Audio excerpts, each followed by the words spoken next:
di tengah malam yang pekat, ketika bulan merah menyelinap di balik awan gelap seperti darah yang mengental. Sebuah motor bekas tahun 2000 melaju pelan di atas jalan aspal yang retak-retak. Banannya menggeliat setiap kali menabrak batu besar yang tersembunyi di balik genangan air hujan. Udara dingin menusuk tulang belulang pengendara, yang wajahnya penuh dengan keringat dingin meskipun suhu udara sudah di bawah 10 derajat Celcius. Di dashboard motor, sebuah lampu senter kuno berkedip seolah sedang berbisik bahwa akhir dari perjalanan ini tidak akan pernah sama dengan awal yang telah direncanakan. Di belakang jok, sebuah koper besi berukuran kecil beroyang mengikuti ayunan jalanan, menyimpan harapan untuk sebuah pertemuan keluarga di Hari Raya Idul Fitri. Tapi apa yang tidak diketahui oleh pengendara bernama Salim adalah bahwa jalanan yang dia tempuh bukanlah jalan menuju rumah, melainkan jalan menuju sebuah dunia yang berada di luar batas waktu dan ruang yang dikenal manusia. Cerita ini bukan sekadar cerita tentang takut. Ini adalah cerita tentang bagaimana harapan bisa berubah menjadi keputusasaan. Bagaimana kepercayaan pada diri sendiri bisa hancur dalam sekejap. Dan bagaimana terkadang yang kita yakini sebagai kenyataan hanyalah bayangan dari sesuatu yang jauh lebih mengerikan dari yang bisa dibayangkan. Tanggal 29 Juni tahun 2016, jam 10:17 pagi. Jakarta terik seperti biasa. Udara penuh dengan asap kendaraan dan suara deru mesin yang tidak pernah surut. Di sebuah kos kecil di kawasan Selipi, seorang pria berusia 38 tahun sedang memeriksa barang-barang untuk perjalanan mudik tahun ini. Salim, begitu orang-orang menyebutnya, berdiri di depan kamar kos yang sempit namun rapi, menatap koper besi yang sudah dia siapkan selama seminggu lamanya. Di atas meja kecil yang penuh dengan cat dan kuas lukis, sebuah foto berwarna ditempelkan dengan kuat menggunakan pita perekat transparan. Foto itu menunjukkan wajah seorang wanita cantik dengan senyum lembut mengenakan kebaya batik warna biru tua. Namanya Ratih, seorang gadis dari Cianjur yang sudah Salim kenal selama 9 bulan melalui jejaring sosial, dengan perantaran seorang teman bernama Lex Sugiarto yang tinggal di daerah Cipanas. Insya Allah hari ini bisa bertemu orang tuanya dengan baik, ucap Salim sambil mengusap permukaan foto itu dengan jempolnya yang kasar akibat sering memegang kuas dan alat lukis. Dia mengambil sebuah tas ransel yang sudah dipenuhi dengan alat tulis dan beberapa lembar kertas. Kosong kebiasaan yang tidak pernah dia tinggalkan setiap kali bepergian, karena ide untuk karya seni bisa muncul kapan saja. Setelah memastikan semua barang sudah terpasang dengan aman di belakang motor Honda CB 100 tahun 1998 miliknya, Salim mengeluarkan dompet kulit yang sudah lapuk dari saku jaketnya. Di dalam dompet ada uang tunai yang cukup untuk biaya perjalanan, beberapa kartu identitas, dan sebuah surat undangan yang ditulis dengan tangan oleh orang tua Ratih meminta Salim untuk datang ke rumah mereka sebelum Hari Raya Idul Fitri untuk membicarakan hubungan kedua anak muda itu. "Sudah siap, Mas Salim?" tanya Bu Mimin, pemilik kos yang sedang berdiri di depan pintu gerbang kos dengan wajah penuh perhatian. Wanita berusia 50 tahun itu sudah mengenal Salim selama 5 tahun lamanya dan selalu memperlakukannya seperti anak sendiri. "Siap, Bu. Insya Allah besok malam sudah sampai di rumah orang tua saya di Purwodadi," jawab Salim dengan senyum hangat. Dia mengambil sebuah bungkusan kecil dari dalam tasnya dan menyerahkannya kepada Bu Mimin. "Ini kue nastar yang saya pesan dari toko dekat sini. Buat Bu Mimin dan keluarga ya." Bu Mimin menerima bungkusan itu dengan mata yang sedikit berkaca-kaca. "Makasih ya, Mas Salim. Jangan lupa berhati-hati di jalan ya. Tahun ini cuacanya tidak baik-baik saja. Banyak kabar jalanan licin dan ada daerah yang sering dilanda kabut tebal di malam hari." "Ya, Bu, saya akan hati-hati," jawab Salim sambil memasang helmnya. Dia menyalakan mesin motor yang langsung mengeluarkan suara deru yang dalam namun stabil. Setelah mengucapkan salam perpisahan, Salim melaju keluar dari gerbang kos dan menyatu dengan arus lalu lintas Jakarta yang padat seperti biasa. Perjalanan dari Jakarta ke Cipanas berjalan cukup lancar meskipun jalanan ramai dengan kendaraan mudik lainnya. Salim memilih untuk mengambil jalur alternatif Jakarta sebelum keluar ke arah puncak, menghindari kemacetan yang biasanya terjadi di jalan raya utama. Di dalam helmnya, dia memutar kaset pita yang berisi lagu-lagu klasik. Indonesia Suara Rhoma Irama dan Nike Ardila yang menjadi teman setiap kali dia bepergian jauh. Jam 1 siang lewat 45 menit, Salim sampai di sebuah warung kecil di pinggir jalan Cipanas.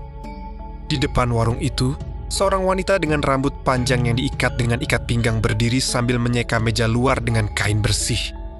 Wajahnya yang cerah langsung bersinar ketika melihat Salim turun dari motornya. "Mas Salim," teriak Ratih dengan suara penuh kegembiraan. Dia berlari cepat menuju Salim dan memberikan pelukan hangat. Menyadari bahwa ada beberapa pelanggan yang sedang melihat mereka dengan senyum mengerti. "Sudah lama menunggu?" tanya Salim dengan suara lembut, mengusap bahu Ratih dengan lembut. "Cuma beberapa menit saja. Ayah sudah bilang kalau kamu akan datang sekitar jam ini," jawab Ratih sambil menarik tangan Salim menuju meja yang sudah dipesan sebelumnya. Di atas meja ada segelas teh tawar dingin dan sepotong kue pancong yang masih hangat. "Mas pasti sudah lapar kan? Mari makan dulu sebelum kita pergi ke rumahku di Cianjur." Selama makan, Ratih menceritakan tentang kegiatan hariannya di warung milik keluarganya bagaimana. Mereka menjual makanan khas daerah seperti kacang rebus, tahu isi, dan es cendol yang selalu banyak pembelinya terutama di musim panas. Salim hanya bisa mendengarkan dengan penuh perhatian. Terpesona dengan cara Ratih berbicara yang penuh semangat dan mata yang selalu bersinar ketika berbicara tentang hal-hal yang dia cintai. Setelah selesai makan dan membayar tagihan, Salim membantu Ratih membersihkan meja sebelum mereka berangkat ke rumah orang tua Ratih di daerah pedalaman Cianjur. "Jalan ke rumahku agak sulit ya, Mas Salim," kata Ratih sambil naik ke belakang motor Salim. "Jalanannya kecil dan banyak belokan tajam. Mas harus berhati-hati." "Tenang saja, aku sudah terbiasa dengan jalanan seperti itu," jawab Salim sambil menyalakan mesin motor kembali. Dia memasang tali pengaman pada helm Ratih dengan hoti-hoti sebelum menginjak kopling dan melaju keluar dari depan warung. Jalan menuju rumah Ratih memang seperti yang dikatakan, semakin masuk ke dalam, jalanannya semakin kecil dan bergelombang. Pohon-pohon besar yang rindangnya menutupi sebagian langit membuat jalanan terasa lebih sejuk namun juga lebih gelap.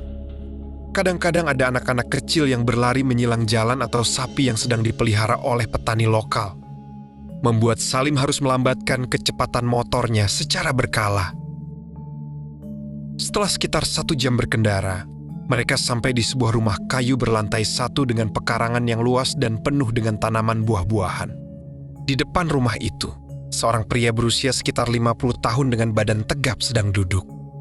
Di atas kursi bambu sambil merokok, di sebelahnya, seorang wanita dengan wajah lembut sedang mengasihani bayi yang sedang menangis di dalam buaian kayu. "Bapak, Ibu," panggil Ratih dengan suara lembut ketika mereka turun dari motor.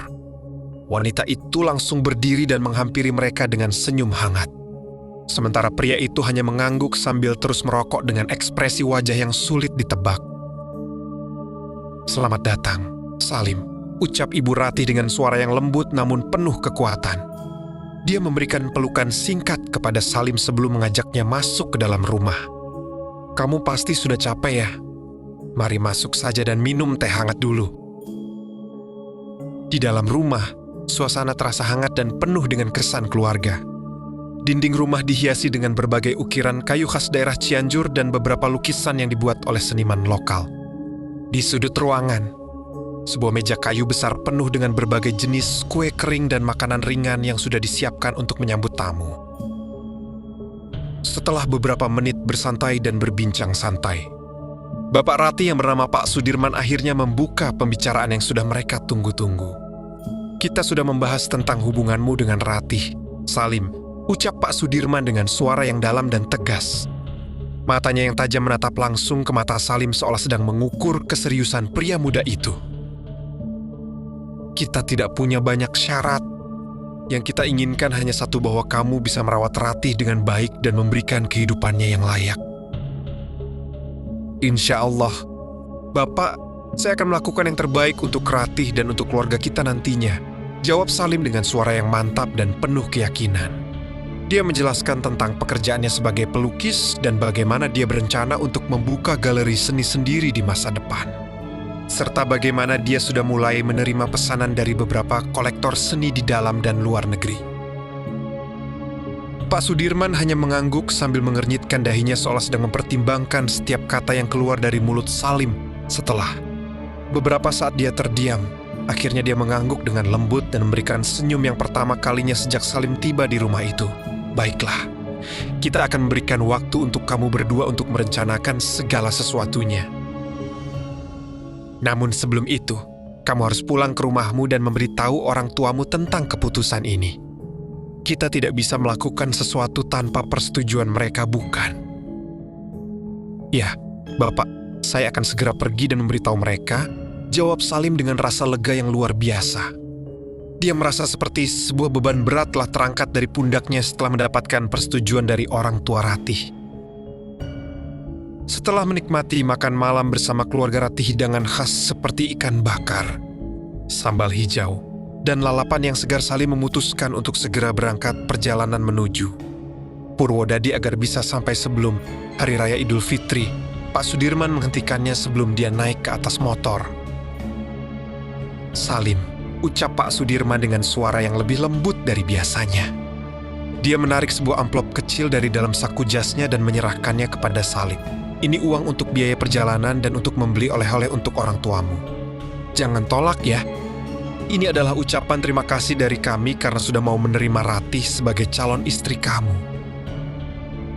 Salim menerima amplop itu dengan tangan yang sedikit gemetar karena emosi.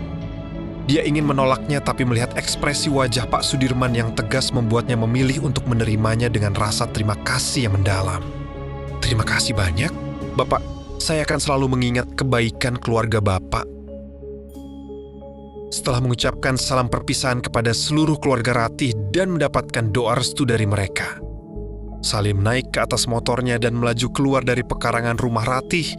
Ratih mengikuti. Dia sampai di gerbang rumah dengan mata yang berkaca-kaca karena perpisahan. Jangan lupa hubungi aku ya, Mas Salim, ucap Ratih dengan suara yang sedikit bergetar. Aku akan menunggu kabarmu sampai kamu sampai di rumahmu dengan selamat. Iya sayang, saya akan segera menghubungimu setelah sampai di rumah, jawab Salim dengan suara lembut. Dia memberikan ciuman singkat pada dahi Ratih sebelum menginjak kopling dan melaju menjauh dari rumah itu. Meninggalkan sosok Ratih yang masih berdiri di gerbang rumah sambil mengibaskan tangan sampai sosok motornya hilang di balik tikungan jalan. Jam 4 sore lewat 32 menit. Salim sudah keluar dari kawasan pedalaman Cianjur dan memasuki jalan raya yang menghubungkan daerah itu dengan Bandung. Cuaca yang awalnya cerah mulai berubah menjadi mendung, dengan awan gelap yang mulai menutupi langit secara perlahan. Udara menjadi lebih dingin dan ada rasa lembab yang menyelimuti seluruh tubuhnya setiap kali angin bertiup kencang. Setelah berkendara selama sekitar 2 jam, Salim sampai di sebuah pom bensin kecil di pinggir jalan dekat perbatasan Cianjur dan Bandung. Dia memutuskan untuk mengisi bensin motornya dan beristirahat sebentar sebelum melanjutkan perjalanan malam yang akan datang. Pom bensin itu terlihat cukup tua dengan bangunan yang terbuat dari kayu dan genteng sirap yang sudah mulai lapuk. Di sudut kanan bangunan, sebuah spanduk kecil bertuliskan Pertamina, Islamic Fuel Station dengan warna cat yang sudah mulai pudar. Mas mau isi bensin berapa liter? Tanya seorang pria muda dengan baju kerja pom bensin yang sudah kotor karena oli dan debu jalanan. Wajahnya yang muda namun sudah penuh dengan garis-garis kerja keras menunjukkan bahwa dia sudah bekerja di sana cukup lama. Isi penuh ya, Mas? Jawab Salim sambil membuka dompetnya untuk mengambil uang. Dia melihat ada beberapa kendaraan lain yang sedang mengisi bensin atau beristirahat di area parkir pom bensin. Sebagian besar adalah mobil dan motor mudik yang sedang dalam perjalanan ke berbagai daerah di Jawa Tengah dan Jawa Timur. Setelah bensinnya terisi penuh, Salim memutuskan untuk membeli segelas teh tawar hangat di warung kecil yang berada di samping pom bensin. Warung itu dikelola oleh seorang wanita berusia sekitar 40 tahun dengan wajah ramah yang selalu tersenyum setiap kali melayani pelanggan. Di atas meja warung ada beberapa jenis makanan ringan seperti kacang rebus, tahu isi, dan kerupuk udang yang masih hangat. Teh tawar hangat 1, Bu, pesan Salim sambil duduk di atas bangku kayu yang sudah cukup lama. Dia melihat ada beberapa orang lain yang sedang duduk di sana juga. Sebagian besar adalah pengendara mudik yang sedang beristirahat dan berbincang tentang kondisi jalanan yang akan mereka lalui. "Baik, sebentar ya mas," jawab wanita itu dengan senyum hangat sebelum pergi ke belakang warung untuk membuat teh tawar hangat. Selama menunggu pesanannya datang, Salim mendengarkan pembicaraan beberapa pengendara yang sedang duduk di meja sebelahnya. Mereka sedang membicarakan tentang sebuah jalan alternatif yang bisa ditempuh untuk menghindari kemacetan di jalan raya utama menuju Jawa Tengah. Menurut mereka, jalan alternatif itu lebih pendek namun cukup berbahaya karena banyak belokan tajam, jurang yang dalam, dan sering dilanda kabut tebal terutama di malam hari. "Jangan pernah mencoba untuk mengambil jalan itu, Mas," ucap seorang pria berusia sekitar 50 tahun dengan wajah penuh peringatan ketika melihat Salim sedang mendengarkan pembicaraan mereka. Pria itu mengenakan baju koko putih dan peci hitam dengan tas ransel yang terpasang di pundaknya. "Saya pernah melihat banyak orang yang hilang atau mengalami kecelakaan parah saat mencoba untuk melewati jalan itu. Ada yang bilang kalau jalan itu dikuasai oleh makhluk-makhluk tak kasat mata yang tidak suka dengan orang asing yang masuk ke wilayah mereka."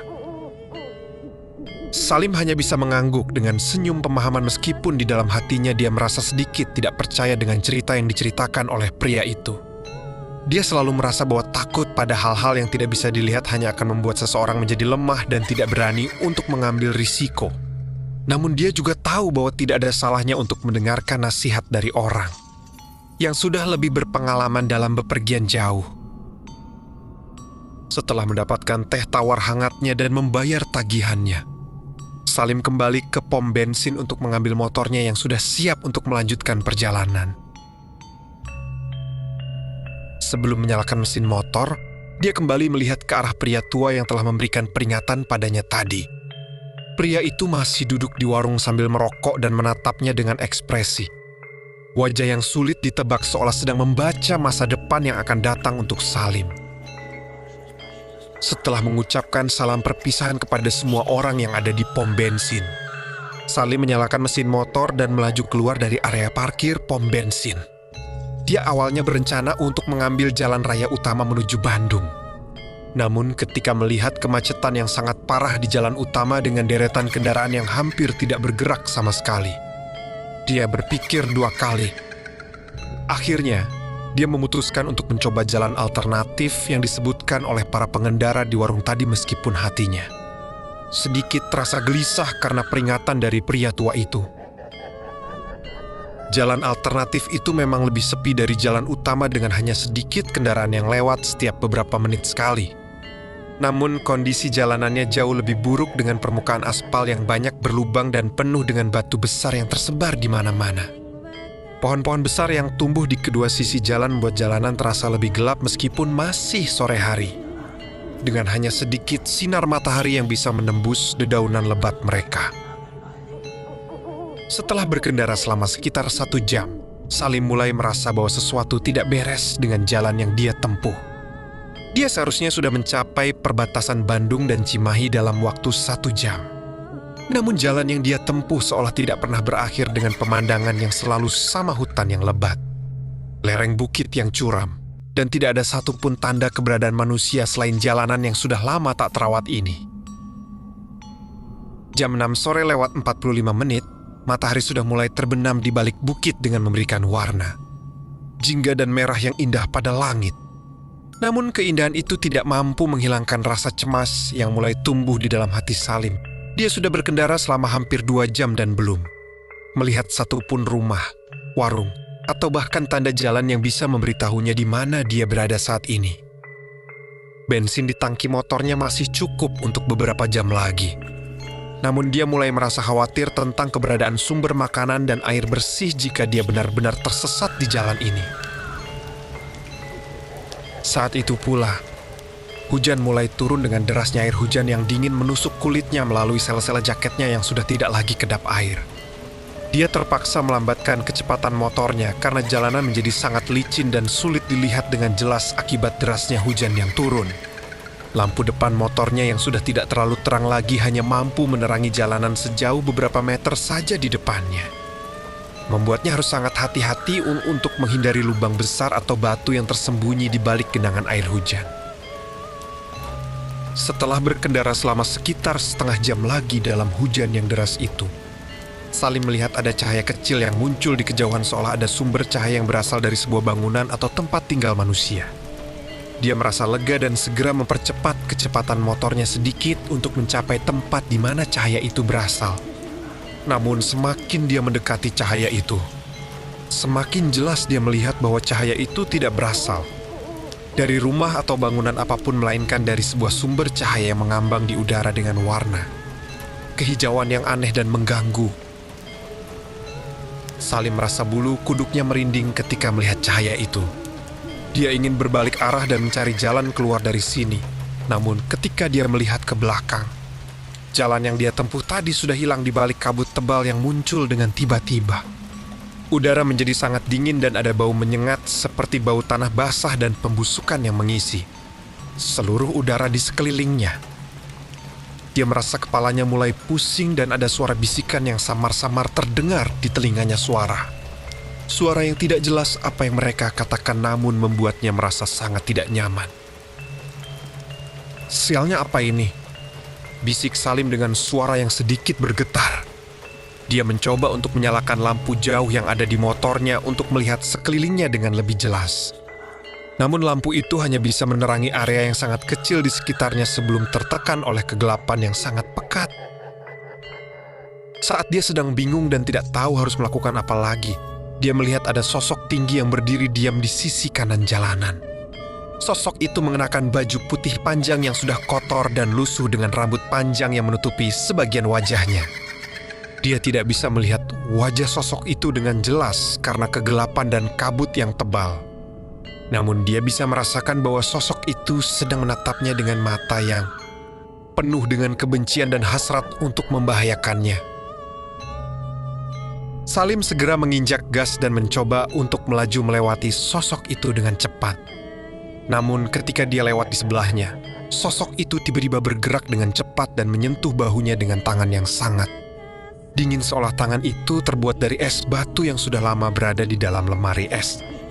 Dia merasakan rasa sakit yang luar biasa menyebar dari bagian bahunya yang disentuh itu dan hampir kehilangan kendali atas motornya akibat kejutan yang luar biasa. "Ya Allah, tolong bantu aku," ucap Salim dengan suara yang penuh dengan takut dan keputusasaan. Dia berhasil mengendalikan motornya kembali dan melaju dengan sesegera mungkin menjauh dari sosok itu. Namun dia bisa merasakan bahwa sosok itu sedang mengikutinya dari belakang dengan kecepatan yang luar biasa cepat meskipun dia tidak bisa melihatnya. Dengan jelas di balik lampu depan motornya yang terbatas cahayanya. Setelah berkendara dengan sangat cepat selama beberapa menit, Salim akhirnya melihat ada sebuah jembatan kecil yang menjembatani sebuah sungai yang deras alirannya di depan jalanan. Dia tahu bahwa dia harus melewati jembatan itu jika ingin keluar dari daerah ini. Namun ketika dia mendekati jembatan itu, dia melihat ada banyak sosok-sosok yang berdiri di atas jembatan dengan posisi yang sangat tidak biasa. Beberapa berdiri dengan wajah menghadap ke langit. Yang lain dengan badan membungkuk ke depan seperti sedang melakukan sesuatu yang tidak bisa dilihat dengan jelas. Salim merasa hatinya berdebar kencang dan keringat dingin menetes deras dari dahinya. Dia tahu bahwa dia tidak punya pilihan lain selain melewati jembatan itu jika ingin hidup. Namun dia juga tahu bahwa menghadapi sosok yang ada di atas jembatan itu bisa menjadi keputusan terakhir dalam hidupnya. Akhirnya, dia mengambil napas dalam-dalam dan memutuskan untuk melaju melewati jembatan itu dengan kecepatan tinggi. Berharap bisa melewati mereka sebelum mereka punya kesempatan untuk melakukan sesuatu padanya. Namun ketika dia mulai memasuki jembatan, salah satu sosok itu tiba-tiba berbalik menghadapinya dengan wajah yang penuh dengan luka bakar dan darah yang mengalir deras dari hidung dan mulutnya. Wajahnya yang cacat itu membuat Salim merasa ingin muntah dan hampir kehilangan kendali atas motornya lagi. Dia mencoba untuk melihat ke arah lain dan fokus pada jalanan di depannya. Namun semakin dia melaju ke tengah jembatan, semakin banyak sosok yang berbalik menghadapinya dengan wajah-wajah yang sama mengerikannya. Saat dia hampir mencapai ujung jembatan, sebuah sosok yang lebih besar dari yang lain muncul di depannya dengan tangan yang terbentang lebar seperti ingin menghalangi jalannya. Sosok itu mengenakan baju hitam panjang dengan wajah yang tidak punya mata, hanya lubang hitam yang dalam di tempat di mana mata seharusnya berada. Dia bisa merasakan napas yang sangat dingin dari sosok itu menyentuh wajahnya dan ada suara bisikan yang jelas terdengar di telinganya. Kamu tidak akan pernah bisa keluar dari sini. Kamu akan tinggal di sini selamanya bersama kami. Salim merasakan rasa takut yang luar biasa menyelimuti seluruh tubuhnya. Dia gas motornya dengan sekuat tenaga dan mencoba untuk menabrak sosok itu agar bisa melewatinya. Namun ketika dia hampir mengenai sosok itu tiba-tiba menghilang dan membuatnya melaju lurus melewati ujung jembatan dengan kecepatan tinggi. Dia merasa tubuhnya terbang di udara selama beberapa detik sebelum akhirnya mendarat dengan keras di atas jalanan yang lebih rata di sisi lain sungai. Motornya bergoyang-goyang hebat dan hampir terbalik. Namun berkat keterampilan mengendarai motor yang sudah dia miliki selama bertahun-tahun, dia berhasil mengendalikan motornya kembali dan melaju dengan sesegera mungkin menjauh dari jembatan itu. Dia tidak berani untuk melihat ke belakang dan hanya fokus pada jalanan di depannya yang semakin gelap dan sulit dilihat dengan jelas akibat hujan yang masih terus turun dengan derasnya. Jam 9 malam lewat 21 menit. Salim sudah berkendara selama hampir 3 jam sejak melewati jembatan itu dan masih belum menemukan jalan keluar dari daerah yang penuh dengan misteri dan teror ini. Hujan akhirnya mulai reda dengan hanya gerimis yang masih turun perlahan. Namun kabut tebal yang muncul menggantikan hujan membuat visibilitasnya menjadi lebih buruk dari sebelumnya. Dia hanya bisa melihat jalanan sejauh beberapa meter saja di depannya. Dengan bentuk kabut yang kadang berubah menjadi sosok-sosok yang menyerupai manusia atau makhluk lain yang tidak bisa dikenali. Kelelahan mulai menyerang tubuhnya dengan kuat. Matanya mulai terasa berat dan sulit untuk tetap terbuka. Sementara tangan dan kakinya sudah mulai merasa kesemutan akibat lama berada di dalam kondisi dingin dan basah. Dia tahu bahwa dia harus segera menemukan tempat untuk beristirahat dan menghangatkan tubuhnya. Jika tidak, dia akan kehilangan kesadaran dan mengalami kecelakaan yang fatal di jalanan yang sangat berbahaya ini. Saat itu pula, dia melihat ada cahaya kuning yang lembut yang muncul di kejauhan berbeda dengan cahaya kehijauan yang dia lihat sebelumnya. Cahaya ini terasa lebih hangat dan memberikan harapan bahwa dia mungkin menemukan tempat tinggal manusia di sini. Dia segera memperbaiki posisinya di atas motor dan melaju dengan lebih hati-hati menuju arah cahaya itu. Dengan harapan bahwa dia bisa menemukan bantuan atau setidaknya tempat untuk beristirahat sebentar. Setelah berkendara selama sekitar 10 menit lagi, sebuah bangunan kecil yang terbuat dari bambu dan anyaman rotan muncul di sebelah kiri jalanan. Cahaya kuning yang dia lihat berasal dari sebuah lampu minyak tanah yang digantung di depan pintu bangunan itu. Dengan sinarnya yang lembut menerangi area kecil di sekitar pintu masuk. Di depan bangunan itu ada beberapa bangku kayu yang sudah cukup lama dengan meja kecil di antara mereka. Dan sebuah papan kayu bertuliskan warung kopi dan makanan. Dengan tulisan tangan yang cukup rapi namun sudah mulai pudar akibat cuaca. Salim merasa lega dan segera memarkirkan motornya di depan warung itu sebelum turun dengan hati-hati. Dia merasakan tubuhnya gemetar akibat dingin dan kelelahan ketika dia berjalan menuju pintu masuk warung. Dengan setiap langkah yang dia ambil terasa sangat berat seperti membawa beban yang sangat besar di pundaknya. Ketika dia sampai di depan pintu masuk warung, dia mengetuk pintu kayu yang sudah lapuk itu dengan lembut sebelum membukanya perlahan. Udara hangat dengan aroma kopi yang harum dan makanan yang lezat segera menyambutnya ketika dia masuk ke dalam warung. Membuatnya merasa seperti menemukan surga di tengah neraka yang dia alami selama beberapa jam terakhir ini. Warung itu tidak terlalu besar dengan ruangan yang hanya bisa menampung sekitar 5 hingga 6 orang sekaligus. Dinding-dindingnya dihiasi dengan beberapa lukisan tradisional yang menggambarkan kehidupan. Pedesaan dengan warna-warna yang cerah, sementara lantainya terbuat dari tanah liat yang sudah dipadatkan dengan baik. Di sudut kanan ruangan ada sebuah kompor tanah yang sedang menyala dengan api yang lembut. Di atasnya sebuah panci besar yang mengeluarkan aroma makanan yang sangat menggugah selera. Di belakang meja kasir yang terbuat dari kayu yang sudah cukup tua, seorang wanita cantik dengan wajah lembut dan rambut panjang yang diikat dengan ikat pinggang batik sedang menyortir beberapa uang kertas yang ada di atas meja. Wanita itu berusia sekitar 20, antau dengan kulit putih mulus dan mata hitam yang tajam namun penuh dengan kebaikan.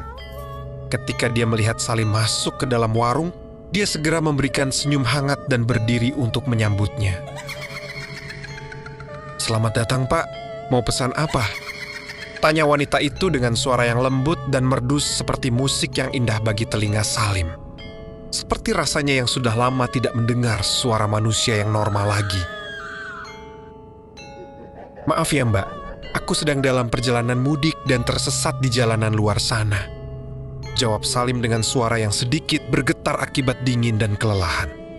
Dia melihat ada sebuah bangku kosong di dekat kompor tanah yang sedang menyala dan segera berjalan menuju sana untuk duduk di atasnya, menikmati kehangatan yang diberikan oleh api kompor itu. "Apakah ada kopi hangat dan makanan yang bisa aku pesan? Aku sangat lapar dan kedinginan sekali." "Tentu saja, Pak. Silakan duduk saja dulu ya. Saya akan segera menyajikan pesanan Anda," jawab wanita itu dengan senyum yang tetap ada di wajahnya. Dia pergi ke belakang kompor tanah dan mulai menyiapkan kopi dan makanan. Untuk Salim dengan gerakan yang cepat namun tetap hati-hati. Selama menunggu pesanannya datang, Salim melihat ada seorang pria muda yang sedang duduk di sudut lain ruangan dengan wajah yang sedikit mirip dengan wanita itu. Pria itu berusia sekitar 25, antau dengan rambut hitam yang rapi dan mengenakan baju batik warna coklat tua dengan celana panjang hitam. Dia sedang membaca sebuah buku tua dengan sampul kulit yang sudah mulai lapuk, dengan ekspresi wajah yang sangat fokus pada isi buku itu. Setelah beberapa menit, wanita itu datang membawa sebuah piring kayu yang berisi nasi putih hangat, lauk pauk yang terdiri dari ayam bakar, tumis kangkung, dan sambal matah yang masih fresh, serta sebuah gelas keramik yang berisi kopi hangat dengan aroma yang sangat harum. Dia menaruh piring dan gelas itu di atas meja kecil di depan Salim dengan hati-hati sebelum kembali ke belakang meja kasirnya. "Silakan makan, Pak. Semoga rasanya enak dan bisa menghangatkan tubuh Anda," ucap wanita itu dengan senyum hangat. Salim tidak bisa menahan diri lagi dan segera mengambil sendok kayu yang ada di atas piring untuk memakan makanan itu. Rasanya sungguh luar biasa lezat dengan bumbu yang pas dan bahan makanan yang segar. Membuatnya merasa seperti makan makanan terbaik yang pernah dia nikmati dalam hidupnya. Dia menghabiskan seluruh makanan dan minuman itu dengan cepat. Merasa energi kembali mengalir ke dalam tubuhnya yang sudah sangat lelah. Setelah selesai makan dan merasa lebih baik, Salim mulai berbincang dengan wanita itu untuk mengetahui di mana dia berada saat ini dan bagaimana cara untuk keluar dari daerah ini menuju Jawa Tengah. Wanita itu memperkenalkan diri dengan nama Siti dan mengatakan bahwa pria muda yang sedang membaca buku di sudut ruangan adalah kakaknya yang bernama Hasan. "Kita tinggal di sini sudah cukup lama, Pak," ucap Siti dengan suara yang sedikit melankolis. Dia melihat ke arah jendela warung yang menghadap ke jalanan dengan ekspresi wajah yang sulit ditebak. Daerah ini memang cukup sulit untuk ditemukan dan banyak orang yang tersesat di jalanan luar sana terutama di malam hari. Banyak yang bilang kalau daerah ini dikelilingi oleh makhluk-makhluk yang tidak suka dengan orang asing yang masuk ke wilayah mereka. Salim merasa bulu kuduknya merinding ketika mendengar kata-kata Siti itu. Dia mulai berpikir bahwa cerita yang diceritakan oleh pria tua di pom bensin tadi mungkin bukan sekadar dongeng belaka. "Apakah ada jalan yang aman untuk keluar dari sini menuju Jawa Tengah, Mbak?" tanya Salim dengan suara yang penuh dengan harapan. "Aku harus segera sampai di rumah sebelum Hari Raya Idul Fitri untuk bertemu dengan keluargaku." Siti hanya bisa mengangguk dengan lembut sebelum memberikan jawaban yang buat hati Salim menjadi semakin berat. "Jalan yang aman memang ada, Pak," ucap Siti dengan suara yang lebih pelan dari biasanya. Dia mengambil sebuah peta tua yang terlipat rapi dari laci di bawah meja kasir dan membukanya di atas meja. Menunjukkan bagian tertentu pada peta itu dengan jarinya yang tipis, namun Anda harus sangat hati-hati. Setelah melewati bukit yang paling tinggi di depan sana, jalan akan menjadi sangat berbahaya dengan banyak belokan tajam dan jurang yang dalam. Selain itu, Anda akan melewati area yang sering dilanda kabut tebal yang bisa membuat Anda tersesat dengan sangat mudah. Hasan yang selama ini hanya dia membaca buku tiba-tiba menutup bukunya dan melihat ke arah Salim dengan mata yang tajam. Selain itu, tambah Hasan dengan suara yang dalam dan penuh peringatan. Anda akan menemukan banyak hal yang tidak bisa dijelaskan dengan akal sehat di jalan itu. Jangan pernah berhenti untuk membantu siapapun yang Anda temui di sana. Tetapi juga jangan pernah mempercayai siapapun dengan mudah. Beberapa makhluk di sini suka mengambil bentuk manusia untuk membodohi orang yang tersesat. Salim mengangguk dengan penuh pemahaman meskipun di dalam hatinya dia merasa semakin cemas dengan informasi yang diberikan oleh kedua bersaudara itu. Dia mengeluarkan dompetnya untuk membayar tagihan makanannya. Namun Siti segera menghentikannya dengan menggelengkan kepalanya. "Tidak perlu bayar, Pak," ucap Siti dengan senyum lembut. "Ini adalah makanan untuk saudara yang sedang dalam kesusahan. Yang kami harapkan hanya satu, bahwa Anda akan selalu mengingat kebaikan dan berbagi dengan orang lain yang membutuhkan ketika Anda sudah sampai di tempat tujuan Anda." Salim merasa sangat terharu dengan kebaikan yang diberikan oleh kedua bersaudara itu. Dia ingin mengatakan sesuatu namun kata-kata seolah terkunci di tenggorokannya. Akhirnya, dia hanya bisa mengucapkan terima kasih dengan suara yang penuh dengan emosi sebelum berdiri untuk pergi. Sebelum dia keluar dari warung, Hasan berdiri dan mendekatinya dengan langkah yang lambat. Dia menyerahkan sebuah kalung kecil yang terbuat dari kayu dengan ukiran yang indah pada Salim. "Pakai. Ini ketika Anda melanjutkan perjalanan," ucap Hasan dengan suara yang penuh dengan makna. "Ini akan membantu Anda untuk tetap berada di jalan yang benar dan melindungi Anda dari bahaya yang tidak terlihat." Salim menerima kalung itu dengan tangan yang sedikit gemetar. Dia ingin menolaknya namun melihat ekspresi wajah Hasan yang tegas membuatnya memilih untuk menerimanya dengan rasa terima kasih yang mendalam. Dia segera memasang kalung itu di lehernya dan merasakan sensasi hangat yang mengalir ke seluruh tubuhnya. Seolah ada kekuatan tertentu yang masuk ke dalam dirinya. Setelah mengucapkan salam perpisahan kepada Siti dan Hasan, Salim keluar dari warung dan menuju motornya yang masih terparkir di depan warung. Udara malam yang dingin menyambutnya kembali ketika dia keluar dari warung. Namun kali ini dia merasa lebih kuat dan siap untuk menghadapi segala sesuatu yang akan datang di jalan perjalanannya. Saat dia akan menyalakan mesin motor, dia melihat Siti berdiri di pintu masuk warung dengan tangan yang digenggam bersama dan wajah yang penuh dengan kekhawatiran. "Jangan pernah melihat ke belakang ketika Anda sudah mulai melaju," teriak Siti dengan suara yang cukup keras untuk terdengar di tengah hembusan angin malam. "Dan ingat, jika Anda merasa seperti sedang dikejar, jangan pernah berhenti untuk berlari."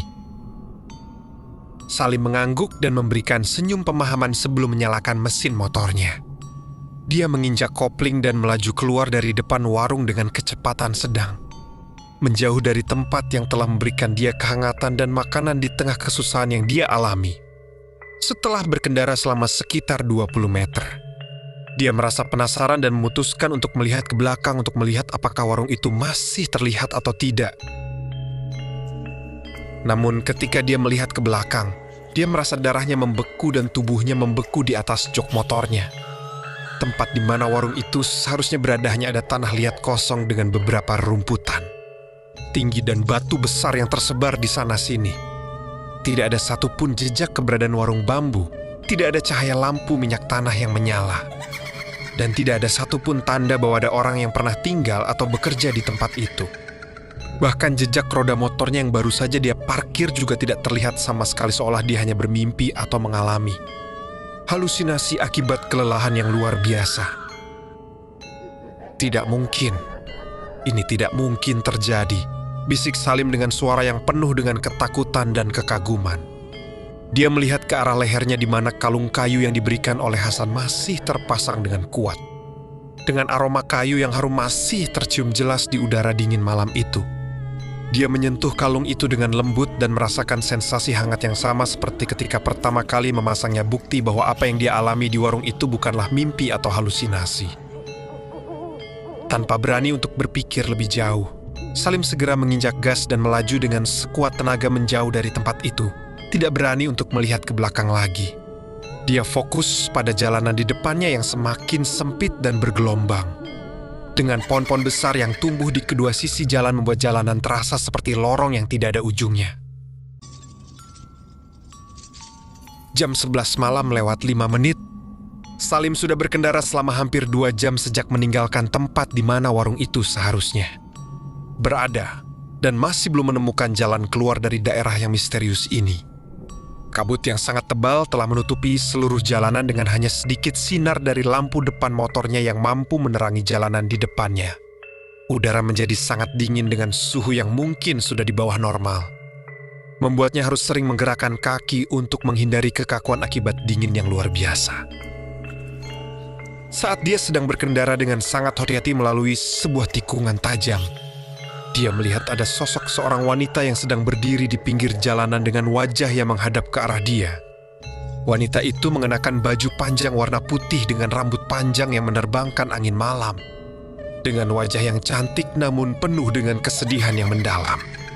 Dia tidak bisa melihat wajah wanita itu dengan jelas akibat kabut yang tebal. Namun dia bisa merasakan bahwa wanita itu sedang membutuhkan bantuan darinya. Ingat akan nasihat dari Hasan untuk membantu orang yang membutuhkan. Salim memutuskan untuk berhenti dan menanyakan apa yang bisa dia lakukan untuk membantu wanita itu. Dia memarkirkan motornya di pinggir jalanan dengan hati-hati sebelum turun dan berjalan menuju wanita itu dengan langkah yang hati-hati, siap untuk menghadapi segala sesuatu yang mungkin terjadi. "Permisi Mbak," ucap Salim dengan suara yang lembut agar tidak mengejutkan wanita itu. "Apakah Anda membutuhkan bantuan? Jalanan di sini sangat berbahaya terutama di malam hari seperti ini." Wanita itu perlahan berbalik menghadap Salim dengan wajah yang penuh dengan air mata yang mengalir deras dari matanya. Dia tidak mengatakan apa-apa namun hanya mengangguk dengan lembut sebelum mengangkat tangan. Kanannya yang memegang sebuah bungkusan kecil yang terbungkus dengan kain batik merah tua. "Tolong, bawa ini ke rumah saya," ucap wanita itu dengan suara yang lembut dan bergetar akibat kesedihan. Dia memberikan bungkusan itu kepada Salim dengan tangan yang gemetar akibat dingin dan kesedihan yang luar biasa. "Rumah saya berada di desa yang ada di seberang bukit yang paling tinggi di depan sana. Beritahu keluarga saya bahwa saya sudah tidak bisa kembali lagi." Salim menerima bungkusan itu dengan hati-hati dan merasakan bahwa ada sesuatu. Yang aneh dengan bungkusan itu rasanya sangat dingin seperti terbuat dari es batu dan ada suara desisan yang samar terdengar dari dalamnya. Namun dia memilih untuk tidak berpikir lebih jauh dan hanya mengangguk dengan penuh pemahaman. "Baiklah, Mbak. Saya akan membawa ini ke rumah Anda dengan selamat," janjinya dengan suara yang penuh dengan keyakinan. Wanita itu memberikan senyum lembut sebelum mulai berjalan perlahan menjauh dari Salim ke arah hutan yang lebat di belakangnya. Saat dia masuk ke dalam hutan, kabut yang tebal segera menyelimuti sosoknya dan membuatnya hilang dari pandangan Salim dalam hitungan detik. Salim hanya bisa menatap arah di mana wanita itu menghilang dengan rasa penasaran dan sedikit ketakutan sebelum kembali ke motornya untuk melanjutkan perjalanan. Ketika dia mulai memasang bungkusan itu di bagian belakang motornya, dia merasa ada tangan yang dingin menyentuh bahunya dengan kuat. Dia segera berbalik dengan cepat dan melihat ada sosok pria tua yang berdiri di belakangnya dengan wajah yang penuh dengan peringatan. Pria itu mengenakan baju koko hitam dengan peci hitam dan memiliki janggut putih panjang yang mengkilap di bawah sinar lampu depan motornya. "Jangan pernah membawa barang itu denganmu, anak muda," ucap pria tua itu dengan suara yang dalam dan penuh dengan kekuatan. Matanya yang tajam menatap langsung ke mata Salim seolah sedang melihat ke dalam jiwanya yang terdalam. "Itu bukan barang yang bisa dibawa oleh manusia yang masih hidup. Buanglah sekarang juga sebelum sudah terlambat." Salim merasa bingung dengan apa yang dikatakan oleh pria tua itu. Dia ingin bertanya apa yang dimaksud oleh pria tua itu. Namun ketika dia melihat ke arah tempat di mana pria tua itu berdiri, pria tua itu sudah hilang tanpa jejak seolah tidak pernah ada di sana sama sekali. Dia melihat ke arah bungkusan yang sudah dia pasang di belakang motornya dan merasakan rasa takut yang mulai tumbuh di dalam hatinya. Namun ingat akan janjinya kepada wanita itu membuatnya memutuskan untuk tetap membawa bungkusan itu dan melanjutkan perjalanan. Setelah berkendara selama sekitar setengah jam lagi, Salim akhirnya mencapai puncak bukit yang paling tinggi yang disebutkan oleh Siti sebelumnya. Dari atas bukit itu, dia bisa melihat pemandangan yang sangat indah namun juga sangat mengerikan daerah. Di bawahnya penuh dengan kabut putih yang sangat tebal dengan bentuk yang terus berubah-ubah seperti makhluk hidup yang sedang bergerak dan berubah bentuk. Di tengah kabut itu, dia bisa melihat ada banyak titik cahaya kecil yang berkedip dengan warna yang berbeda-beda seolah ada banyak kehidupan yang tersembunyi di balik kabut yang tebal itu. Saat dia mulai meluncur turun dari bukit dengan kecepatan yang semakin meningkat, dia merasa ada kekuatan yang tidak diketahui yang mulai menarik perhatiannya ke arah kabut yang ada di bawahnya. Kabut itu mulai bergerak dengan cepat menuju arahnya dengan bentuk yang semakin jelas seolah menjadi sosok raksasa yang sangat besar dengan mulut lebar terbuka, seperti ingin menelan dia dan motornya secara keseluruhan. Salim segera mengerem motornya dengan sekuat tenaga dan mencoba untuk mengubah arah agar tidak masuk ke dalam area kabut yang mengerikan itu. Namun kekuatan yang menariknya itu terlalu kuat dan membuatnya tidak bisa mengendalikan arah motornya lagi. Dia merasakan tubuhnya mulai terangkat dari jok motornya seolah ada tangan-tangan besar yang tidak terlihat yang sedang menariknya ke atas ke dalam tengah kabut yang berubah bentuk itu. Tolong bantu aku," teriak Salim dengan suara yang penuh dengan ketakutan dan keputusasaan. Dia mencoba untuk berperlawanan namun kekuatan itu terlalu kuat dan membuatnya merasa lemah dan tidak berdaya. Saat dia hampir masuk ke dalam tengah kabut itu, kalung kayu yang diberikan oleh Hasan tiba-tiba mulai bersinar dengan cahaya kuning yang terang dan mengeluarkan suara lonceng yang nyaring namun juga sangat menenangkan. Kekuatan yang menariknya itu segera hilang dengan tiba-tiba dan membuatnya jatuh kembali ke atas jok motornya dengan keras. Dia merasa kepalanya mulai pusing dan melihat bahwa kabut yang mengerikan itu mulai menyebar dan menghilang dengan cepat seperti terkena sinar matahari yang terang. Dia tidak berani untuk berpikir lebih jauh dan segera menginjak gas dengan sekuat tenaga. Melaju dengan sesegera mungkin menjauh dari area bukit itu tanpa berani untuk melihat ke belakang lagi. Jam 12:47 dini hari. Salim sudah berkendara selama lebih dari 20 jam tanpa istirahat yang cukup dan tubuhnya sudah mulai menunjukkan tanda-tanda kelelahan yang parah. Matanya mulai terasa sangat berat dan sulit untuk tetap terbuka. Sementara tangan dan kakinya sudah mulai merasa kaku akibat lama berada dalam posisi yang sama di atas motornya. Dia tahu bahwa dia harus segera menemukan tempat untuk beristirahat. Namun rasa takut akan apa yang mungkin terjadi jika dia berhenti membuatnya terpaksa untuk terus melaju. Saat dia sedang berkendara melalui sebuah jalan yang sangat sempit dengan lereng bukit yang curam di kedua sisinya, dia melihat ada banyak sosok-sosok yang berdiri diam di tengah jalanan dengan posisi yang sangat tidak biasa. Sosok-sosok itu mengenakan baju-baju tradisional dengan warna yang gelap dan wajah yang ditutupi oleh kain hitam yang panjang, membuatnya tidak bisa melihat wajah mereka dengan jelas. Mereka berdiri dengan sangat rapi dalam dua barisan yang menghadap satu sama lain, seolah sedang menunggu kedatangan seseorang yang sangat penting. Salim merasa bulu kuduknya merinding ketika melihat sosok-sosok itu. Dia ingin berbalik arah dan mencari jalan lain, namun jalan yang dia tempuh tadi sudah menjadi jalan menurun yang sangat curam dan membuatnya tidak bisa berbalik lagi tanpa membahayakan dirinya sendiri. Akhirnya, dia mengambil napas dalam-dalam dan memutuskan untuk melaju melewati mereka dengan kecepatan rendah dan hati-hati, berharap mereka tidak akan melakukan sesuatu padanya.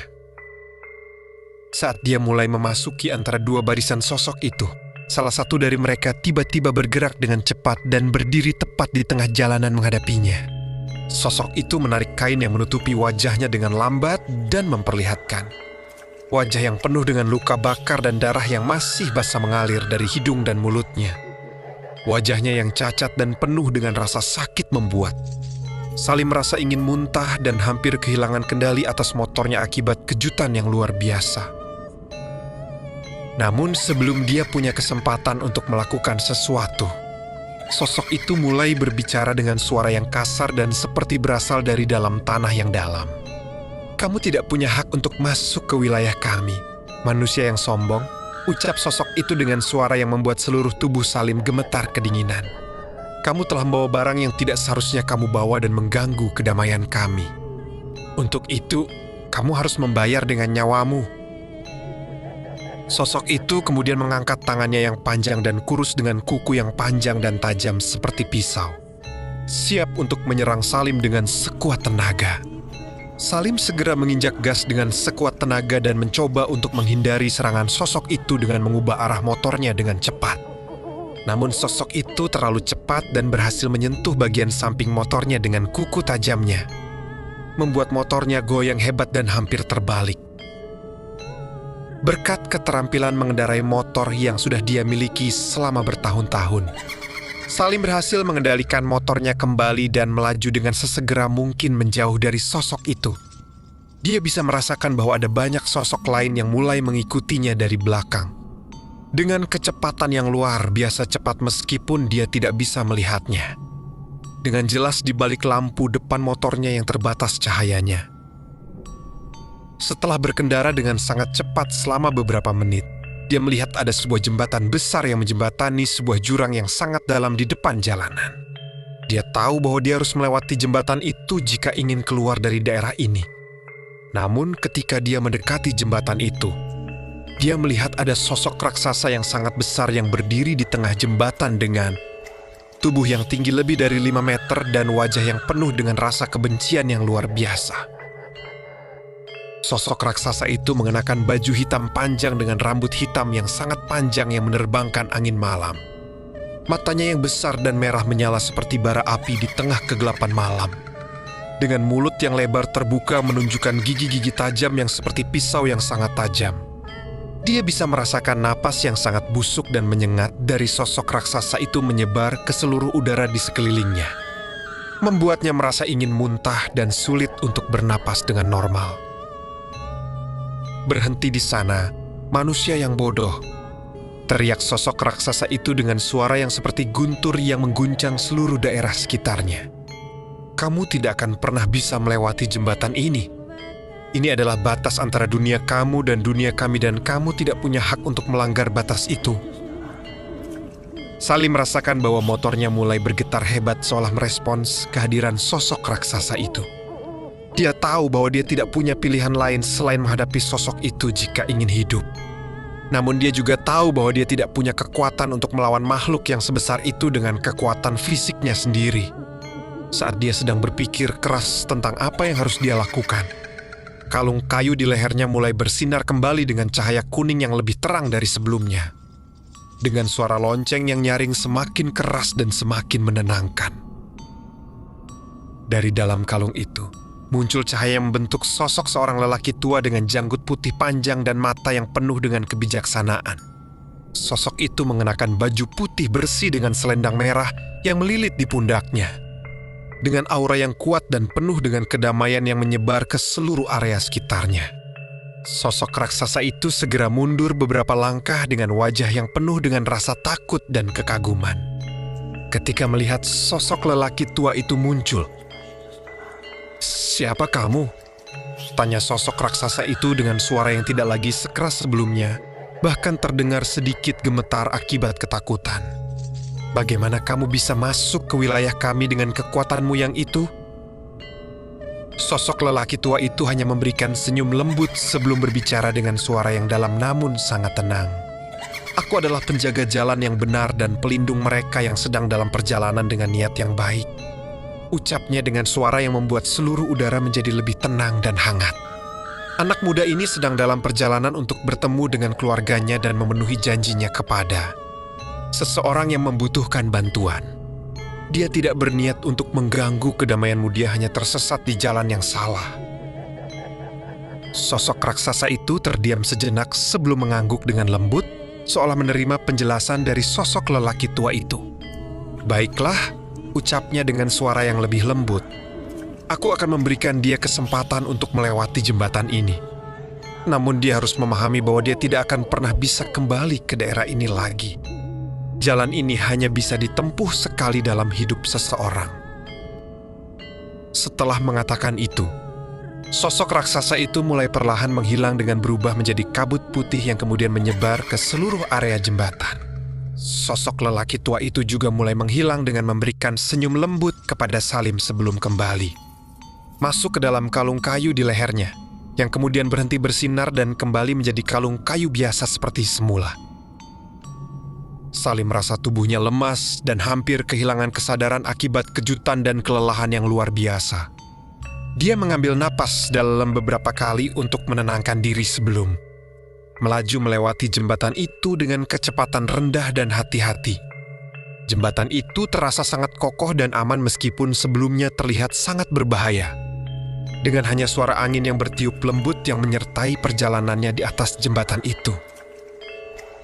Setelah berhasil mencapai ujung jembatan, Salim melihat ada jalan raya yang lebih lebar dan rata di depannya dengan beberapa lampu jalan yang menyala, dengan cahaya kuning yang lembut di kejauhan. Dia bisa melihat ada beberapa rumah dengan lampu yang menyala dan bahkan ada suara musik yang semasar terdengar dari arah sana, tanda bahwa dia akhirnya menemukan keberadaan manusia yang normal lagi setelah berjam-jam menghadapi hal-hal yang tidak bisa dijelaskan. Dia merasa lega dan segera mempercepat kecepatan motornya untuk mencapai daerah itu dengan cepat. Namun ketika dia mulai melaju menjauh dari jembatan itu, dia merasa ingin melihat ke belakang untuk melihat apakah ada sesuatu yang masih mengikutinya atau tidak. Ketika dia melihat ke belakang, dia melihat bahwa jembatan itu dan daerah di belakangnya sudah tertutup oleh kabut putih yang sangat tebal seolah tidak pernah ada di sana sama sekali. Jam 2 pagi lewat 15 menit, Salim akhirnya mencapai sebuah desa kecil yang terletak di tepi jalan raya utama menuju Jawa Tengah. Desa itu tidak terlalu besar dengan hanya beberapa puluh rumah yang tersebar di sekitar area lapangan desa yang cukup luas. Di tengah desa ada sebuah masjid kecil dengan kubah yang tinggi dan menara yang menjulang ke atas. Dengan suara azan yang akan segera berkumandang untuk syalat subuh dalam beberapa jam lagi. Salim memutuskan untuk berhenti di sebuah warung kecil yang masih buka di pinggir jalan raya untuk membeli segelas kopi hangat dan makanan untuk menghangatkan tubuhnya yang sudah sangat dingin dan lelah. Warung itu dikelola oleh seorang pria berusia sekitar 60 tahun dengan wajah keriput namun penuh dengan kebaikan. Bersama dengan istrinya yang selalu tersenyum setiap kali melayani pelanggan.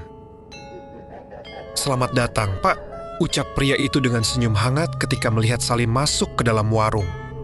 "Anda pasti sudah sangat capek ya dengan perjalanan jauh seperti ini. Mau pesan apa, Pak?"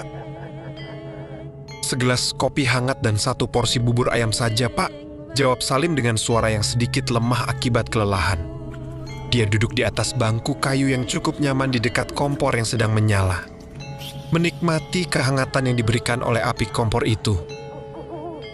Saat menunggu pesanannya datang, Salim mulai berbincang dengan pemilik warung untuk mengetahui di mana dia berada saat ini dan berapa jauh lagi jarak yang harus dia tempuh untuk mencapai Purwodadi. Pria itu memperkenalkan diri dengan nama Pak Joko dan mengatakan bahwa desa ini bernama Desa Sukamaju. Terletak sekitar 50 km dari kota Purwokerto dan sekitar 200 km dari Purwodadi. "Anda beruntung bisa sampai di desa ini dengan selamat, Pak," ucap Pak Joko dengan suara yang penuh dengan perhatian ketika mendengar cerita singkat tentang perjalanan. Salim, daerah di belakang desa ini sudah terkenal sebagai daerah yang penuh dengan misteri dan banyak orang yang tersesat atau menghilang tanpa jejak ketika mencoba untuk melewati jalan alternatif yang ada di sana. Banyak orang bilang kalau daerah itu dikuasai oleh makhluk-makhluk halus yang tidak suka dengan orang asing yang masuk ke wilayah mereka. Salim hanya bisa mengangguk dengan senyum pemahaman meskipun di dalam hatinya dia tahu bahwa apa yang dia alami bukan hanya cerita rakyat atau dongeng belaka. Dia melihat ke arah bungkusan kecil yang masih dia bawa di bagian belakang motornya dan merasa ingin segera menyerahkannya kepada keluarga wanita yang dia temui di jalanan tadi. Namun dia tidak tahu di mana rumah wanita itu berada dan bahkan tidak tahu nama wanita itu atau keluarganya. Setelah mendapatkan pesanannya dan membayar tagihannya, Salim berterima kasih kepada Pak Joko dan istrinya sebelum keluar dari warung untuk melanjutkan perjalanan. Pak Joko menghentikannya sebelum dia naik ke atas motornya dengan memberikan sebuah botol air mineral dan beberapa buah pisang yang masih segar. "Bawa ini saja ya, Pak," ucap Pak Joko dengan senyum hangat, "untuk makanan dan minuman di jalan nanti. Jangan lupa berhati-hati ya, terutama ketika melewati daerah pegunungan di depan sana. Cuacanya bisa berubah dengan sangat cepat dan jalanannya cukup berbahaya." Salim menerima dengan rasa terima kasih yang mendalam sebelum memasang barang-barang itu di bagian belakang motornya. Dia kemudian naik ke atas motornya dan menyalakan mesinnya dengan hati-hati sebelum melaju keluar dari depan warung. Menjauh dari desa Sukamaju dengan harapan bahwa dia akan segera sampai di rumahnya dengan selamat. Setelah berkendara selama sekitar 1 jam, Salim memasuki daerah pegunungan yang disebutkan oleh Pak Joko. Jalanannya memang cukup berbahaya. Dengan banyak belokan tajam dan jurang yang dalam di kedua sisi jalan, dengan hanya sedikit lampu jalan yang menyala di beberapa titik penting. Udara menjadi semakin dingin dengan kabut yang mulai muncul dan membuat visibilitasnya menjadi semakin buruk. Saat dia sedang berkendara melalui sebuah tikungan yang sangat tajam, dia merasa ada sesuatu yang tidak beres dengan sekitarnya. Udara menjadi sangat sepi dengan tidak ada satupun suara alam yang terdengar, bahkan suara angin yang biasanya bertiup di daerah pegunungan juga tidak terdengar sama sekali. Dia bisa merasakan bahwa ada sesuatu yang sedang mengikutinya dari belakang dengan sangat diam-diam, seolah ingin mengejutkannya di saat yang tidak terduga. Tanpa berpikir 2 kali, Salim segera mempercepat kecepatan motornya dan mencoba untuk melarikan diri dari apapun yang sedang mengikutinya. Namun semakin dia melaju cepat, semakin jelas dia merasa bahwa sesuatu itu semakin dekat dengan dia, bahkan dia bisa merasakan. Nafas yang dingin menyentuh bagian belakang lehernya dan ada suara bisikan yang samar-samar terdengar di telinganya. "Kamu tidak akan pernah bisa melarikan diri dari kami.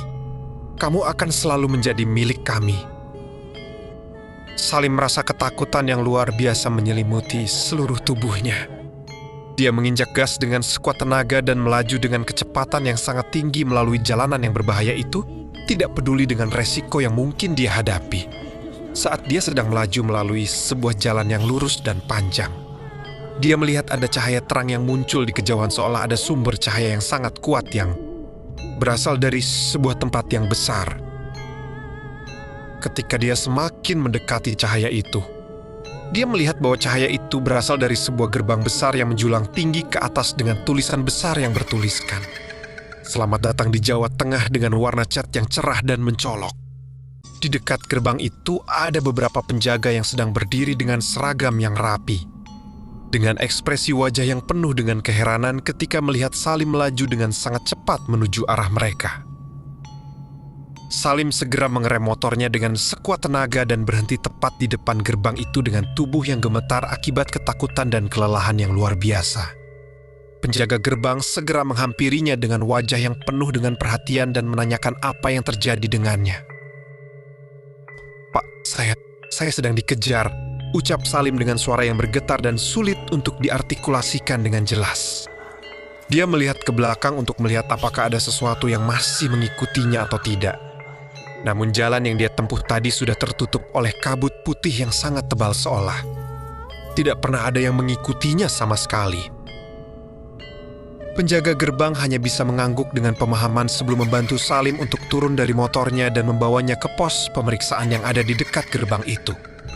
Mereka memberikan dia segelas air hangat dan membiarkannya beristirahat sebentar sebelum melanjutkan perjalanan, dengan memberikan nasihat untuk lebih hati-hati dan tidak terlalu cepat ketika berkendara di daerah pegunungan. Setelah merasa sedikit lebih baik, Salim mengucapkan terima kasih kepada para penjaga gerbang sebelum naik kembali ke atas motornya dan melaju melalui gerbang itu ke dalam wilayah Jawa Tengah. Saat dia mulai melaju menjauh dari gerbang itu, dia merasakan bahwa rasa takut yang selama ini menyelimuti dirinya mulai perlahan menghilang, digantikan oleh rasa lega dan harapan bahwa dia akan segera sampai di rumahnya dengan selamat. Jam 6 pagi lewat 30 menit. Salim akhirnya mencapai kota Purwodadi setelah berjalan selama lebih dari 24 jam tanpa istirahat yang cukup. Matahari mulai muncul dari balik bukit dengan memberikan warna jingga dan merah yang indah pada langit. Dengan suara burung yang mulai berkicau di pohon di sepanjang jalan raya. Udara menjadi lebih hangat dengan aroma bunga dan dedaunan yang segar yang menyebar ke seluruh udara di sekitarnya.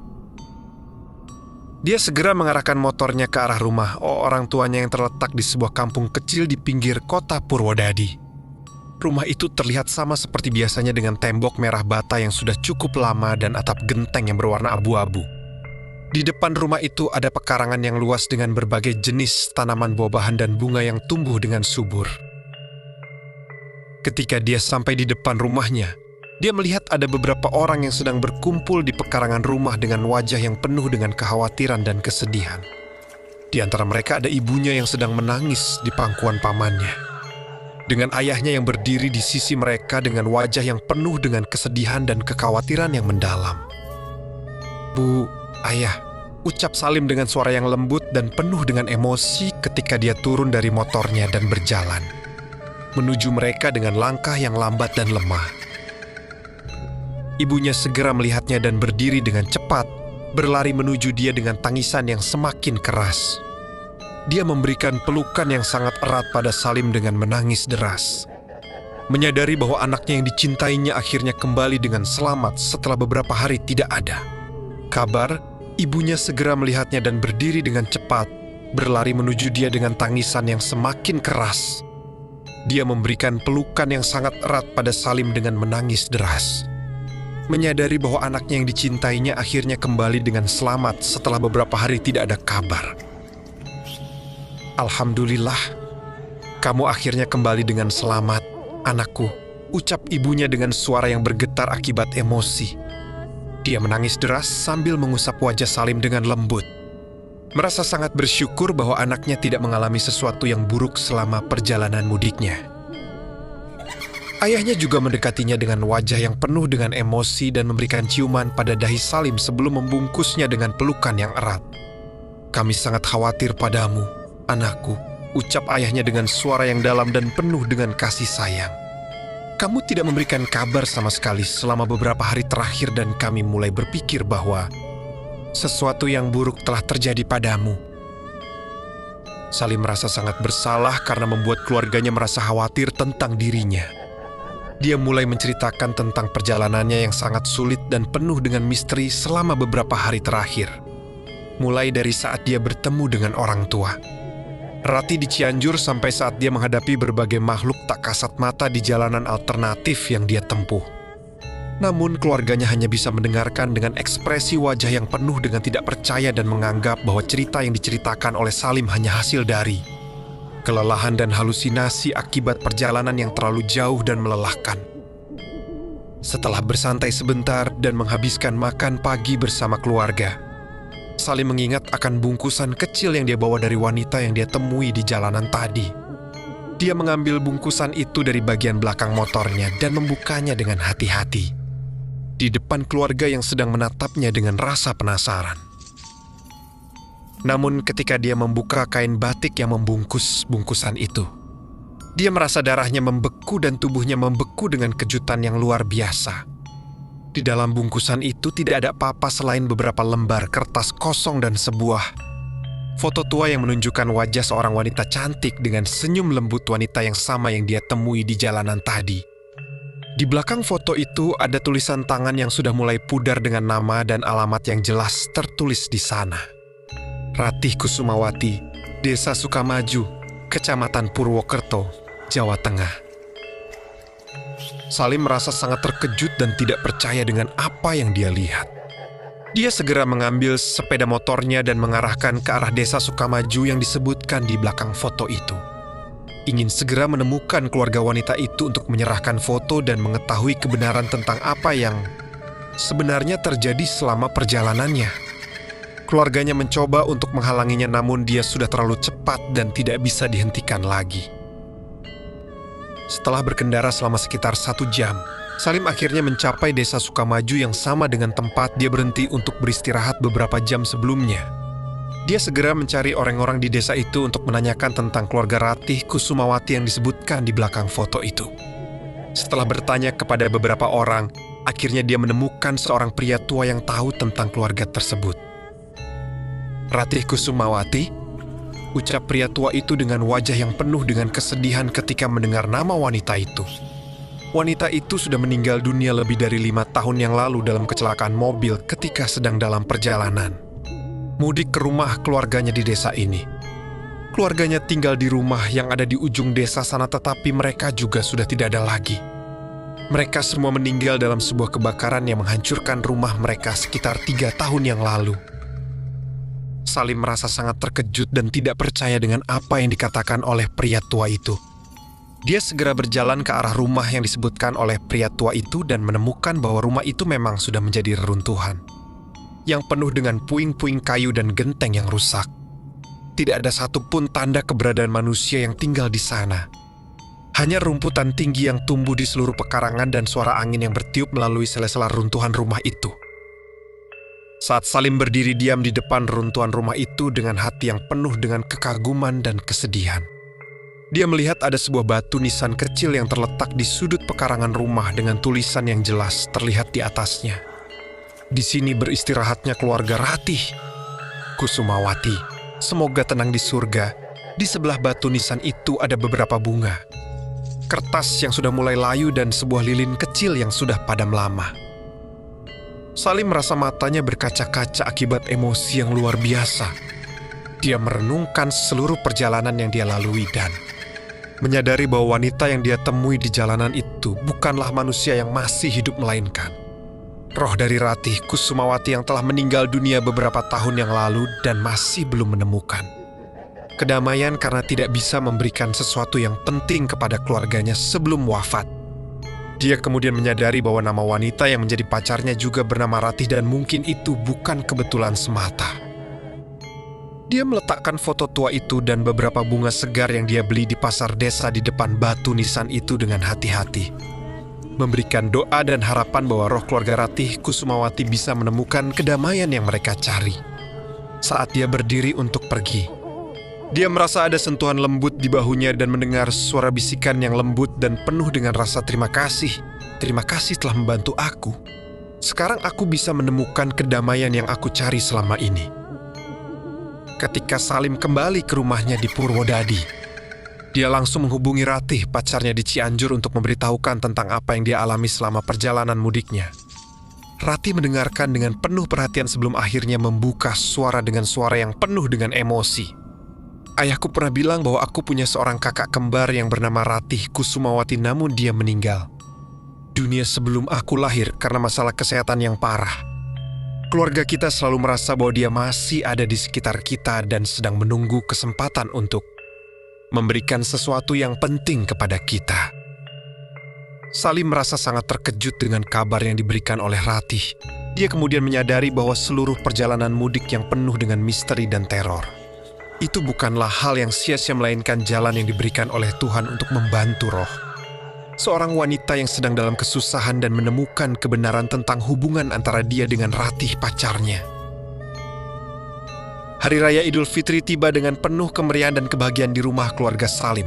Rumah itu dipenuhi oleh kerabat dan teman-teman yang datang untuk berkunjung dan saling bertukar ucapan serta hadiah. Salim berdiri di depan rumahnya dengan senyum hangat di wajahnya, melihat keluarga dan temannya yang sedang berbincang dan tertawa dengan riang. Di sisinya berdiri Ratih, pacarnya yang sudah datang dari Cianjur beberapa hari sebelumnya dengan keluarga besarnya. Mereka sudah resmi menikah beberapa hari sebelum hari raya dengan acara yang sederhana namun penuh dengan kebahagiaan dan doa restu dari seluruh keluarga dan teman-teman mereka. Ratih memegang tangan Salim dengan erat, dengan wajah yang penuh dengan cinta dan kebahagiaan yang luar biasa. "Apakah kamu masih berpikir tentang perjalanan mudik yang kamu alami?" tanya Ratih dengan suara lembut ketika melihat ekspresi wajah Salim yang sedikit melankolis. Salim mengangguk dengan lembut sebelum menjawab, "Terkadang ya, aku tidak bisa menghilangkan ingatan tentang semua hal yang aku alami selama perjalanan itu. Namun aku merasa bersyukur karena semuanya telah berlalu dengan selamat. Dan aku bisa menemukan kebenaran tentang banyak hal dalam hidupku." Dia mengambil kalung kayu yang masih terpasang di lehernya dan mengusapnya dengan lembut. merenungkan tentang sosok Hasan dan Siti yang telah membantunya dalam kesusahan dan memberikan dia perlindungan dari bahaya yang tidak terlihat. Dia tidak pernah bisa menemukan kembali tempat di mana warung mereka seharusnya berada bahkan ketika dia mencoba untuk mengunjungi daerah itu lagi beberapa bulan kemudian. Dia hanya menemukan hutan yang lebat dan tidak ada satupun jejak keberadaan warung atau orang-orang yang pernah dia temui di sana. Beberapa tahun kemudian, Salim menjadi seorang pelukis yang cukup terkenal dengan karya-karya yang sering menggambarkan pemandangan jalanan malam yang penuh dengan misteri dan makhluk-makhluk tak kasat mata yang hidup di sekitar kita. Dia sering mengatakan bahwa inspirasi untuk karyanya datang dari perjalanan mudik yang penuh dengan teror yang dialami pada tahun 2016. Perjalanan yang mengubah hidupnya secara total dan membuatnya memahami bahwa dunia ini jauh lebih luas dan misterius dari yang bisa dibayangkan oleh akal sehat manusia. Pada suatu malam yang bulan merah menyelinap di balik awan gelap, Salim sedang duduk di atas kursinya di depan meja lukis yang penuh dengan cat dan kuas lukis. Dia sedang bekerja pada sebuah lukisan baru yang menggambarkan sebuah warung kecil yang terbuat dari bambu dan anyaman. Rotan dengan cahaya lampu minyak tanah yang menyala di depan pintunya. Di dalam warung itu, sosok seorang wanita cantik dengan wajah lembut sedang menyajikan makanan kepada seorang pria muda yang terlihat sangat lelah dan kesusahan. Di samping lukisan itu ada sebuah bingkai kayu yang berisi foto Tuaratih Kusumawati dengan senyum lembut di wajahnya. Di bawah foto itu ada tulisan tangan Salim yang jelas terlihat. Untuk mereka yang tersesat di jalanan kehidupan, semoga kamu menemukan jalan yang benar dan menemukan kedamaian yang kamu cari. Saat Salim sedang fokus pada karyanya, dia merasa ada angin lembut yang bertiup melalui jendela kamarnya dan membawa aroma kopi yang harum dan kayu yang wangi, aroma yang sama dengan yang dia rasakan di warung misterius itu beberapa tahun yang lalu. Dia melihat ke arah jendela dan melihat ada dua sosok yang sedang berdiri di luar rumahnya dengan wajah yang penuh dengan senyum lembut sosok Hasan dan Siti yang telah membantunya dalam kesusahan. Mereka memberikan senyum pemahaman sebelum mulai menghilang perlahan dengan berubah menjadi kabut putih yang kemudian menyebar ke udara malam yang tenang. Salim hanya bisa menatap arah di mana mereka menghilang dengan senyum hangat di wajahnya. Merasa sangat bersyukur karena telah diberikan kesempatan untuk membantu orang lain dan menemukan kebenaran tentang banyak hal dalam hidupnya. Dia kemudian kembali fokus pada karyanya dengan tangan yang mantap dan hati yang penuh dengan kedamaian. Yakin bahwa perjalanan mudik yang penuh dengan teror itu telah mengajarkannya pelajaran berharga tentang kehidupan, cinta, dan arti dari kesetiaan kepada orang lain. Perjalanan mudik adalah momen yang dinantikan oleh setiap orang untuk bertemu dengan keluarga dan merayakan hari bahagia bersama mereka. Namun terkadang jalan yang ditempuh tidak selalu mulus dan penuh dengan kebahagiaan. Kadang-kadang kita harus menghadapi hal-hal yang tidak bisa dijelaskan dengan akal sehat dan belajar untuk mempercayai pada kekuatan yang lebih besar dari kita sendiri. Ingatlah selalu untuk berhati-hati di jalan, membantu orang lain yang membutuhkan, dan tidak pernah menyerah pada harapan karena terkadang yang kita yakini sebagai akhir dari jalan adalah awal dari sesuatu yang jauh lebih indah dan bermakna dalam hidup kita. Saya pamit undur diri, semoga cerita malam ini bisa menjadi pelajaran bahwa tidak semua yang terlihat itu nyata dan tidak semua yang tersembunyi akan tetap diam selamanya. Terima kasih sudah menemani sampai akhir. Wassalamualaikum warahmatullahi wabarakatuh.